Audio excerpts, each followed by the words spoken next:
fans, welcome to another podcast for the Daily News with Mike DePilla. I'm Mike McGuire, and today we are talking about the end of the Chicago Cubs 2007 season. First, my condolences to all you Cubs fans out there, and well, I'm sure you had yourself a little party, but let's move on.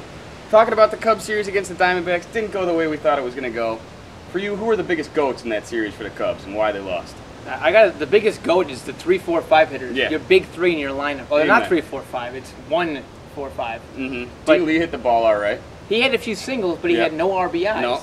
Ramirez didn't get any. You got to have people on base. Ramirez, to me, is wearing the GOAT horns. Oh yeah. You got 27 innings of baseball. Yep. And half of them, I think it was half of the innings, ended with one of the big three making the last out. And plenty of with times, a runner on base. Absolutely, plenty of times with guys in scoring position. I mean, you just can't. You're not going to win that way. I hear you. You gotta do the little things. It's not all about home runs. But how ironic is it that everybody touted the Cubs as the home run hitting team in the series, and they hit one. Chris Young slugs him out. Eric Burns is slugging him out. Everybody, had a turn in Arizona there. Jesus. Maybe we didn't evaluate this right going in because the Diamondbacks actually had more home runs in the regular season than the Cubs had.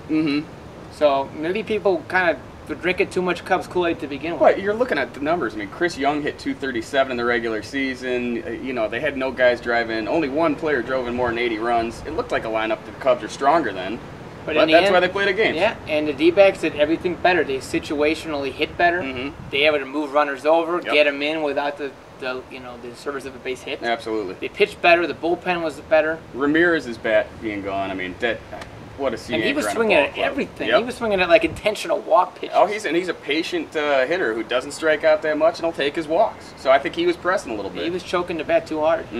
Speaking of choking, not a great performance in Game 2 out of Ted Lilly. How do you feel about his performance? No, that was rough. Like you like to say, is you never see him super emotional. Nah. And yet we saw him. I've never seen this guy smile or frown, and yet I see him spike his glove like he's doing a touchdown dance on the mound after that home run. Nah. And that was his shortest inning, his shortest outing of the year. Yeah, absolutely. Yeah, he was not himself. I don't know if it was pressure getting you. I mean, pressure is a part of Chicago sports, but they certainly weren't the same team in October that they were in September. What about Uncle Lou's Game 1 decision with Carlos Zambrano? I mean, I could see why people are going to question that for years to come, but the numbers support Lou. Carlos's numbers after he gets past that 90 pitch mark aren't good. He starts to get hit hard, and Marmol's done the job all year. And you know what? The Cubs bats lost that series. It wasn't that decision. Obviously, I'm not a big fan of somebody, saving somebody for a Game 4 that might not happen, but that wasn't the be-all, end-all, Zambrano is ready for Game 4, though. Oh, yeah, he's still ready. Ready to go. I'm sure he feels great right now. Game 4 out on that golf course. Yeah, no kidding.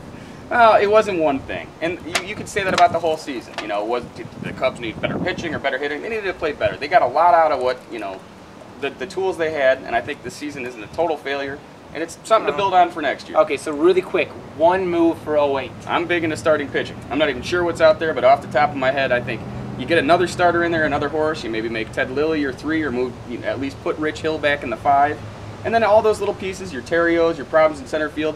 You get great starting pitching, those things aren't as big issues anymore. My thing is, though, it's the bats that let you down. You got to go out and get a bat. Center fielder, an Andrew Jones type, one of your low average, high power guys that the Cubs love. Yeah, 222 at 200 strikeouts. Maybe a right fielder. You're probably not going to get A-Rod or anything, but I think one more stick in that lineup.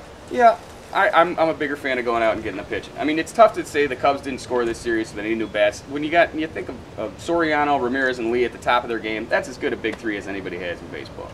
So, I mean, the Cubs definitely could use a shot in the arm in a couple of different departments, but number one, I'd love to see him get another starter. Maybe look at that closer situation. A closer with a 4-point-plus ERA is never a good thing, and that's what the Cubs are sitting on. And he had a horrible second half, too. His ERA was like 9 in September. No, Ryan Dempster's days are numbered. For now, let's just let it rest in peace. It was a good run for the Cubbies. It fell up short, but what are you going to do? You know what?